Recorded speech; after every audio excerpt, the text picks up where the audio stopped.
आप देख रहे हैं वीकेंड का सबसे भरोसेमंद शो ये देश है हमारा। आप रामलला की तस्वीर पे उत्तेजित हो रहे हैं, आप तो मुसलमान सीएम की बात कर रहे हैं। हमारे भाई बहनों की, हिंदू भाई बहन मुसलमानों की लाशें तैर रही थी गंगा के किनारे पे। तो आतंकवादियों के साथ मिले हो, तुम क्या बोलोगे? अब आप मेरे को रोकेंगे? आपकी क्या हैसियत है कि आप मेरे को रोकेंगे? 4 घंटा डिबेट चलेगा। कि आप इसको आपराधिक प्रदेश बनाना चाहते हो, आप इसको सांप्रदायिक प्रदेश बनाना चाहते हो, तो इस पार्टी का नाम भारतीय जनता पार्टी की जगह रामलीला पार्टी रख दीजिएगा।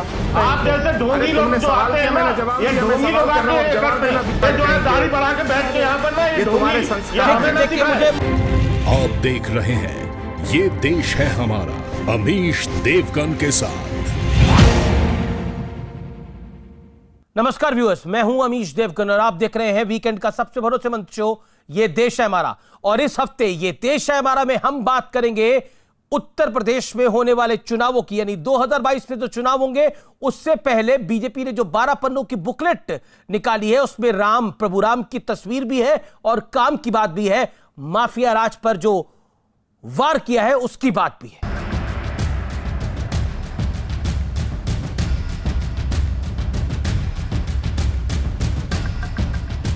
सबसे ऊपर रामलला की तस्वीर, फिर पीएम मोदी और सीएम योगी की फोटो, साथ में इरादे नेक काम अनेक का नारा। योगी सरकार ने एक 12 पन्नों की इस बुकलेट में 2022 चुनाव के लिए अपना मूल मंत्र पेश कर दिया है। हिंदुत्व का एजेंडा, माफिया पर नकेल, विकास का मुद्दा और बेहतर कानून व्यवस्था के साथ योगी सरकार और भारतीय जनता पार्टी चुनावी मैदान में उतरने वाली है। एक तस्वीर बड़ी वायरल हो रही है मुख्तार अंसारी की। अब मैं आप ही से पूछ लेता हूँ कितनी सही है कितनी गलत है। पहली फोटो में तो वो बड़े हट्टे कट्टे दिख रहे हैं, मूछें एकदम तनी हुई हैं, एकदम बाल बाल ठीक है। दूसरी फोटो में दाढ़ी बड़ी हुई है और मूछें उनकी नीचे हैं। तो मतलब अब मुख्तार अंसारी का जेल में ये हाल है, वो सही है बात? मैं फोटो देखता नहीं इस प्रकार के। अरे हम देखेंगे महापुरुषों का, देखेंगे देवी देवताओं का फोटो देखेंगे, वायरल हो रहा है सोशल मीडिया, माफिया का फोटो क्यों देखें? लेकिन जिसके जैसे कृत्य होंगे, जैसी करनी वैसी भरनी। लेकिन बुकलेट पर भगवान राम की तस्वीर को लेकर सियासी जंग छिड़ गई है। भारतीय जनता पार्टी हमेशा भगवान राम के नाम का व्यवसायीकरण, राजनैतिकरण करती है। आशीर्वाद यात्रा वो निकालें, दूसरी कोई यात्रा निकालें। जनता का आशीर्वाद तो बीजेपी के साथ रहा नहीं। मुझे नहीं समझ आता कि समाजवादी पार्टी और कांग्रेस को रामलला की तस्वीर से क्या इतराज है। कांग्रेस भूल जाती है कि सुप्रीम कोर्ट में किसको खड़ा करा था, कपिल सिब्बल को, कि निर्णय ना हो। उन्होंने कहा था निर्णय और थोड़ा लेट कर दिया जाए, ना तो 2019 के चुनाव में वो प्रभाव डालेगा। समाजवादी पार्टी वो है जिसने राम भक्तों पे गोलियां चलाई। 2022 में 2017 से ज्यादा बड़ी जीत हासिल करने के लिए बीजेपी ने चौतरफा मोर्चाबंदी शुरू कर दी है। बीजेपी अध्यक्ष जेपी नड्डा ने मॉनसून सत्र के बाद यूपी में पार्टी के सभी सांसदों को उनके संसदीय क्षेत्र में आशीर्वाद यात्रा निकालने को कहा है। इस दौरान सांसद खुली जीप में घूमकर जनता से संवाद करेंगे। उधर यूपी में किसानों का मुद्दा भी गर्म है। राकेश टिकैत ने दिल्ली मॉडल से लखनऊ को घेरने का ऐलान किया था। 8 महीने आंदोलन करने के बाद में ये निर्णय लिया कि हम उत्तराखंड, उत्तर प्रदेश, पंजाब और पूरे देश भर में जाएंगे। लखनऊ को भी दिल्ली बनाया जाएगा। लखनऊ के भी चारों तरफ के रास्ते जैसे दिल्ली में सील हैं, ऐसे ही सील होंगे। जवाब में यूपी बीजेपी ने एक कार्टून ट्वीट किया। कार्टून में एक शख्स राकेश टिकैत जैसा दिखाई पड़ रहा है, जिसके कंधे पर किसान आंदोलन का भार है। सामने एक शख्स मौजूद है जिस पर बाहुबली लिखा हुआ है। यह शख्स कह रहा है, सुना लखनऊ जा रहे तुम, कि मैं पंगा ना लिए भाई, योगी बैठा है, बक्कल तार दिया करे और पोस्टर भी लगवा दिया करे। यानी पंगा मत लेना भाई, योगी बैठा है, बक्कल भी उतार देगा और पोस्टर भी लगवा देगा। लेकिन आज बड़ा सवाल है कि क्या विकास के दावे के साथ राम का नाम यूपी में बीजेपी की जीत का फार्मूला साबित होगा? आज इसी पर होगी सबसे बड़ी बहस। और अब राम नाम और काम के दांव का विश्लेषण सुनिए। अयोध्या में मंदिर का वादा 2022 चुनाव से पहले पूरा हो गया है। यह बड़ा मुद्दा होगा भारतीय जनता पार्टी के लिए। रामलला की तस्वीर का संदेश, हिंदुत्व का एजेंडा मुखर रहेगा। क्योंकि दूसरी तरफ से ओवैसी कहते हैं कि इंशाल्लाह इस बार बीजेपी की सरकार, योगी को हम सीएम बनने नहीं देंगे और इस बार मुसलमान मुख्यमंत्री हमें चाहिए, यह कहती है ओवैसी की पार्टी। माफिया राज पर प्रहार से आम लोगों में सुरक्षा की भावना बढ़ी है। जिस तरह से माफियाओं पे कार्रवाई हुई है, इसमें कोई दो राय नहीं है। चाहे वो अतीक अहमद हो, चाहे वो मुख्तार अंसारी हो, चाहे आजम खान पे जिस तरह के आरोप है, जिस तरह की कार्रवाई हुई है योगी सरकार के लिए, जैसे विकास दुबे जिसने 8-8, 10-10 पुलिस वालों को जान से मार दिया, उसकी गाड़ी पलट जाती है। हालांकि उस पर बहुत सारे सवाल उठे, लेकिन योगी सरकार की यह बड़ी उपलब्धि रही है। योगी सरकार ऐसा क्लेम करती है कि माफिया पे नियंत्रण, चाहे वो पूरब हो, चाहे वो पश्चिम हो, चाहे वो दक्षिण हो उत्तर प्रदेश का, चाहे वो उत्तरी भाग हो, हर जगह माफिया पे नकेल डाली है, जिससे आप लोगों में सुरक्षा की भावना पनपी है। नहीं तो ये माफिया बहुत तकलीफ देते थे, ये योगी आदित्यनाथ कहते हैं। कोरोना वैक्सीन के मामले में उत्तर प्रदेश देश भर पे टॉप पर है। कोरोना वैक्सीन एक बड़ा मुद्दा रहेगा चुनाव के अंदर, क्योंकि जिस तरह से वैक्सीन को लेकर पॉलिटिक्स हुई, अखिलेश जी ने भी बोला कि वैक्सीन नहीं लगवानी चाहिए, बीजेपी वाली वैक्सीन है।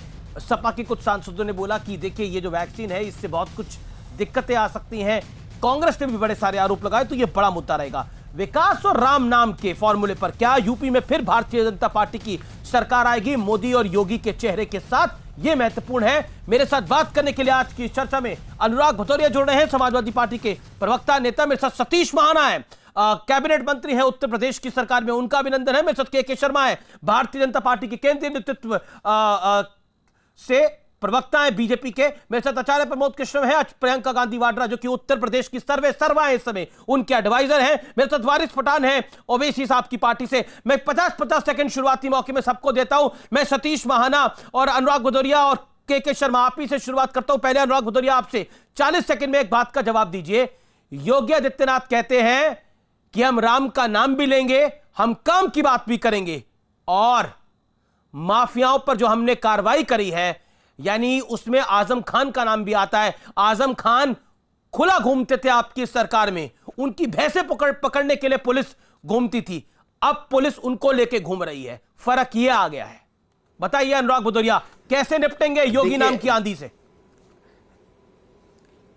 देखिए, जिस तरह का उत्तर प्रदेश में माहौल है, आतंकी माहौल है, गुंडा राज सरेआम चल रहा है, जिस तरह से चीरहरण हो रहा है, सरेआम चीरहरण हो रहा है महिलाओं का। और आपने भी देखा, चाहे लखीमपुर की घटना हो और चाहे यहां पे हाथरस की घटना हो या उन्नाव की घटना हो, और जिस तरह से यहां पुलिस वालों को सरेआम थप्पड़ मारा जाता है, गोली मारी जाती है, सरेआम यहां पे भारतीय जनता पार्टी के गुंडे गोली बारूद चलाते हैं। उत्तर प्रदेश को आपने एक तरह से आतंकी माहौल बना रखा उत्तर प्रदेश के अंदर में। कोविड काल में आपने देखा, लोग बिना ऑक्सीजन के तड़प तड़प के मर गए, ऑक्सीजन की व्यवस्था नहीं हो पाई, और लाशों को नदी में तैरते देखा, और नदी के किनारे आपने लाशों को जानवर नोचते हुए देखे, और आपने देखा ऑक्सीजन मिलने की आशा में लोग पीपल के पेड़ के नीचे भाग रहे थे। और किसानों का हालत है कि किसान लगातार धरने पे बैठा है। किसान, जिसको अन्नदाता, जिसको भगवान बोला जाता था, देश की रीढ़ की हड्डी बोला जाता था, वो किसान आज रोडों पे है। इनकम दुगनी करने की बात थी, बेचारा तड़प तड़प के उनकी 700 किसानों की अब तक मौतें हो चुकी हैं। किसानों का सम्मान नहीं, युवा बेरोजगार घूम रहा है, युवा को रोजगार नहीं, महंगाई का आलम है, कमर तोड़े लोग आत्महत्या कर रहे हैं, परिवार आत्महत्या कर रहा है। उत्तर प्रदेश के अंदर में रहने लायक नहीं बचा है, कोई घर से निकलने में महिलाएं डरती हैं।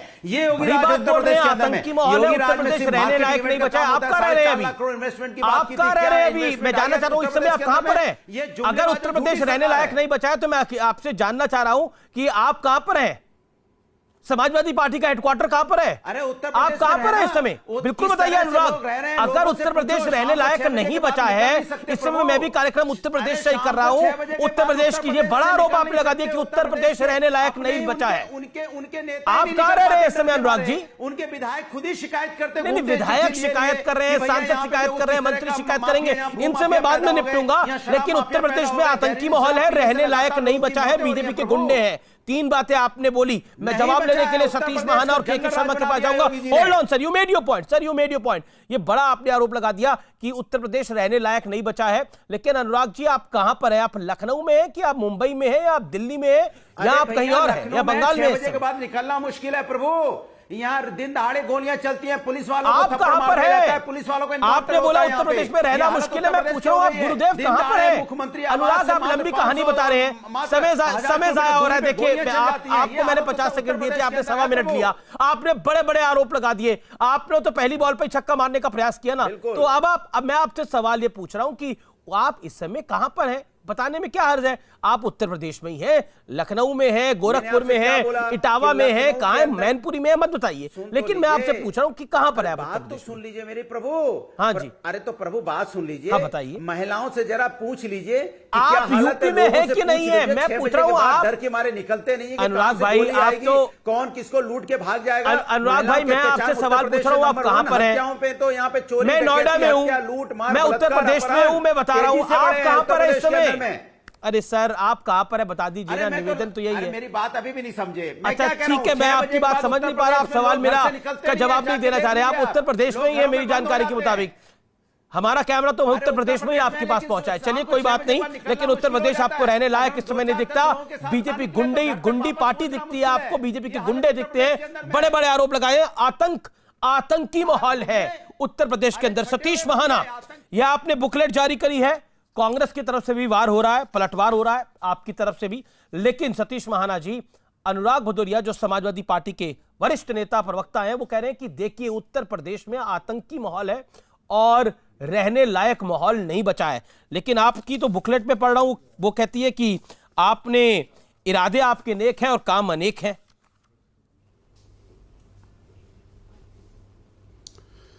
ये ठीक है अमीश जी, कुछ लोगों के लिए उत्तर प्रदेश में रहने लायक माहौल नहीं है।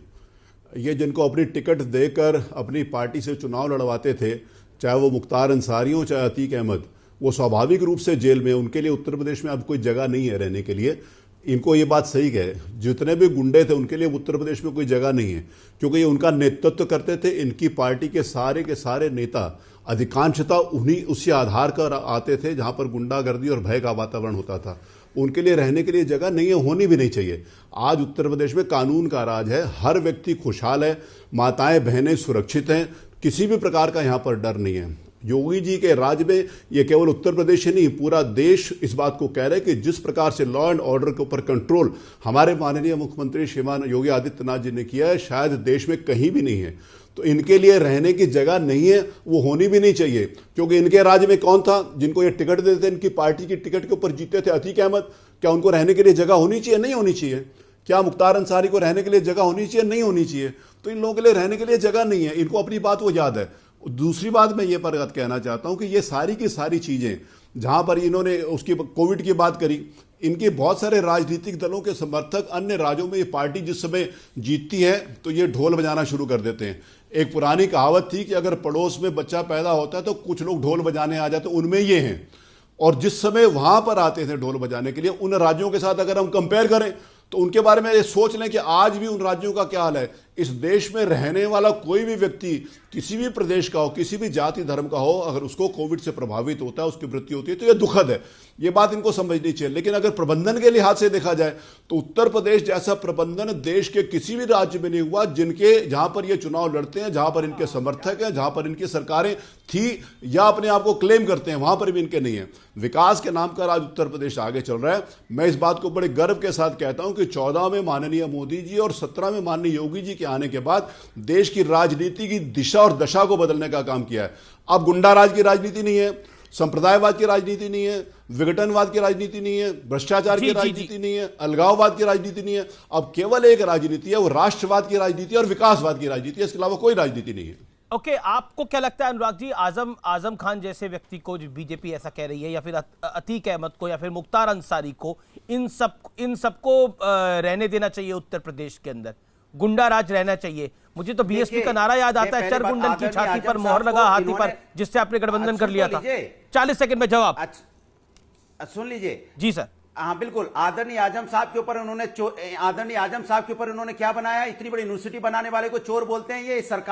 ये चूंकि सरकार के केसेस हैं, बकरी चोरी, भैंस चोरी, किताब चोरी का इल्जाम लगा के आपने जेल में डाला, अपने आप को समझते बहुत बड़ा काम कर दिया। और उत्तर प्रदेश को समाजवादी संस्कृति को संस्कारिक प्रदेश बनाना चाहती है, आप इसको आपराधिक प्रदेश बनाना चाहते हो, आप इसको सांप्रदायिक प्रदेश बनाना चाहते हो। प्रबंधन की बात करते हो, कोविड में यहाँ लोग तड़प तड़प के मर गए, प्रबंधन की बात कर घर में घुसे बैठे थे मंत्री जी, आप दिखाई नहीं पड़े कभी, एक आध फोटो दिखा दो कहीं दिखाई पड़े हो, घर के कोने में घुसे थे आप और मुख्यमंत्री, पता नहीं चल रहा था कहां थे आप, और यहां लंबी लंबी बातें मारे, लोग यहां तड़प तड़प के मर गए। आपसे पूछ लूंगा 4 सीएमओ के नाम तो नहीं बता पाओगे अपने जिले में आपका सीएमओ कौन था, क्योंकि घर में घुसे थे आप, यहां लोग मर रहे थे, दिन दहाड़े लोगों के यहां। मुझे लगता है कि शालीनता बरतनी चाहिए बहस के अंदर, बहुत जरूरी है। से बोलने के पहले आपके परिवार के जानने वाले लोग कितने मरे होंगे, और आप यहां प्रबंधन की दुहाई दे रहे हो। जहां तक आप विकास की बात करो, आपने नफरत का विकास किया। ठीक है, अब आपने अपनी बात को रख लिया, सतीश महाना साहब जवाब देंगे, देन वारिस पठान एंड के Sharma. Okay, hold on Anurag ji, देखिए ब्रेक भी मारनी पड़ती है बात को, आपने अपनी बात को रख लिया। अनुराग जी आपने अपनी बात को रखा, सतीश जी बोलिए। मुझे ऐसा लगता है कि अनुराग भतौरिया जी का जो स्वभाव है, उस प्रकार की ये डिबेट एक्चुअली जिस समय आते हैं ना, खिसियानी बिल्ली खंबा नोचे, तो किसी भी बात को सही तरीके से कहने के लिए तैयार नहीं है। अब ये मुझे बताएंगे कि मैं घर पे बैठा था कि नहीं बैठा था, पूरा कानपुर और पूरा उत्तर प्रदेश जानता है कि पूरे कोविड काल में मैं रोज जनता के बीच में था। अब ये मुझे बताएंगे, जो लोग घर में दुबके हुए बैठे थे वो हमारे को बताएंगे, क्या पूरा देश और पूरा प्रदेश नहीं जानता कि माननीय योगी जी के पिताजी की मृत्यु होने के बाद भी वो रोज मीटिंग करते रहे? क्या पूरा प्रदेश इस बात को नहीं जानता कि सेकंड कोविड के काल में हर स्थान के ऊपर जगह जगह जाकर माननीय मुख्यमंत्री जी ने उसकी प्रबंधन नहीं किया? इनको कुछ दिखाई नहीं पड़ता, एक्चुअली इनको मोतियाबिंद हो गया, इनकी आंखें सारे खराब हो गई हैं, इनका जो दिमाग है वो पूरी तरीके से घिर चुका है अव्यवस्थाओं के कारण, इनको कुछ भी नहीं दिखाई देगा। इनको कुछ दिखाई दे ही नहीं सकता, ना ये अच्छी भाषा का प्रयोग कर सकते हैं, ना अच्छी तरीके से बात कर सकते हैं ये। जी, मेरे साथ वारिस पठान भी हैं एएम के। वारिस पठान, माफिया राज पर नकेल, बड़ा मुद्दा, रामलला की तस्वीर सबसे ऊपर, उसके नीचे प्रधानमंत्री मोदी और उत्तर प्रदेश के सीएम योगी आदित्यनाथ। कुल मिलाकर नारा बिल्कुल बुलंद है, और बीजेपी की सरकार ने तय कर लिया कि इरादे नेक और काम अनेक के साथ वो मैदान में उतरेंगे। आप कहते हैं कि अब मुसलमान सीएम देंगे, बीजेपी कहती है कि हमने माफियाओं का अंत करा है, इसलिए जनता हमें चुनकर वापस भेजेगी। उत्तर प्रदेश में गुंडा राज को हमने तबाह कर दिया है। अमीश भाई, सबसे पहले तो जो किताब पे लिखा हुआ है नेक इरादे काम अनेक, तो उसको चेंज करना चाहिए। फेक इरादे, फेक नियत और काम जीरो।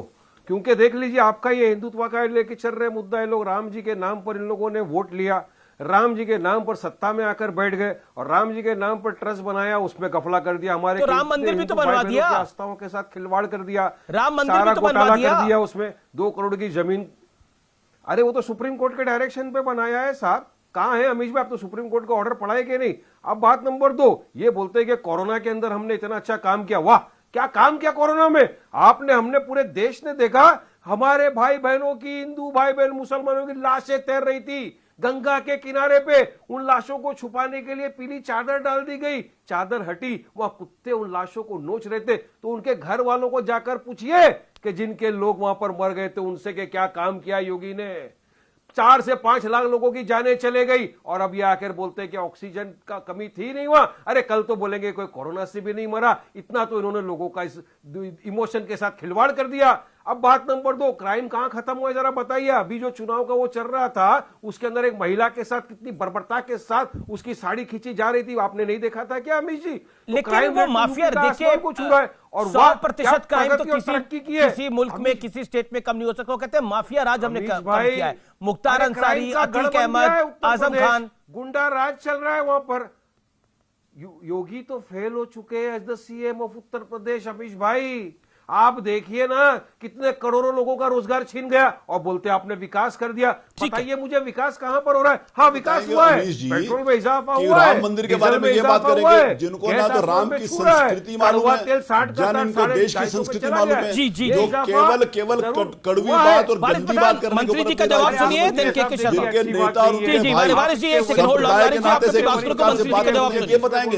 ये राम, इनके मुंह से तो राम मंदिर शब्द निकलना ही नहीं चाहिए, इनके मुंह से तो पवित्र ही लगता है। राम मंदिर शब्द इस देश के हर उस व्यक्ति के मुंह से निकलना चाहिए जो इस देश की संस्कृति को मानता है। ना ये संस्कृति को मानते हैं, ना ये धर्म को मानते हैं। इनको पता ही नहीं है कि देश किस आधार के ऊपर चलता है, इस देश का आधार क्या है, सांस्कृतिक आधार क्या है, ये भी इनको नहीं मालूम। ये बात करेंगे, इनको कुछ नहीं पता जी। ये केवल संप्रदाय के नाते से लोगों को भड़काकर गंदा भाषण देके, गंदी जुबान बोलकर, गंदी नियत के साथ जो कीचड़ और गंदगी के पूरा भरा हुआ हो उस आधार के ऊपर ये बात करते हैं। इनको तो किसी भी प्रकार के किसी डिबेट में लाना ही मेरे को लगता है कि राष्ट्र है। इनको किसी भी प्रकार के कोई बात का जवाब नहीं देना चाहिए। ऐसे लोगों को, ऐसे लोगों को केवल सजा मिलनी चाहिए, राष्ट्रद्रोह की सजा मिलनी चाहिए, संप्रदायों को भड़काने की सजा मिलनी चाहिए लोगों को। ओके ओके, वारिस पठान, मैं आपका रुख करूंगा। वारिस पठान, 30 सेकंड में जवाब दें के शर्मा।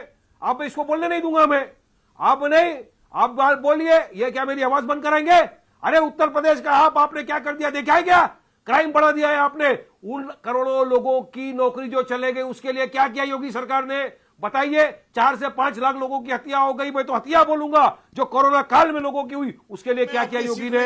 कुछ नहीं। अगर नगर निगम के चुनाव हुए तो ये हैदराबाद में हार गए, और जाके ये रहने वाले और ये हमारे को बताएंगे। जाओ परिवारजनों के साथ माफी मांगो जाके, उनके परिवार वालों के पास जाकर माफी मांगना चाहिए। आपको आपकी लापरवाही की वजह से दूसरा कोविड का जो वेव आया उसमें 4 से 5 लाख लोगों की जान चली गई। ये जो भाषा आप प्रयोग करेंगे अब मेरे को रोकेंगे, आपकी क्या हैसियत है कि आप मेरे को रोकेंगे? 4 घंटा डिबेट चलेगा। मेरी जुबान की बात मत करिए। तुम क्या बोलोगे यार? तुम तो आतंकवादियों के साथ मिले हो, तुम क्या बोलोगे? लेकिन भाजपा के मंत्रियों की जुबान की मैं अगर नहीं कर सकते हम तुम्हारे साथ। तो आप हम तुम्हारे साथ गंदी जुबान का मुकाबला नहीं कर सकते क्योंकि हमारी संस्कृति इस बात को नहीं कहती है।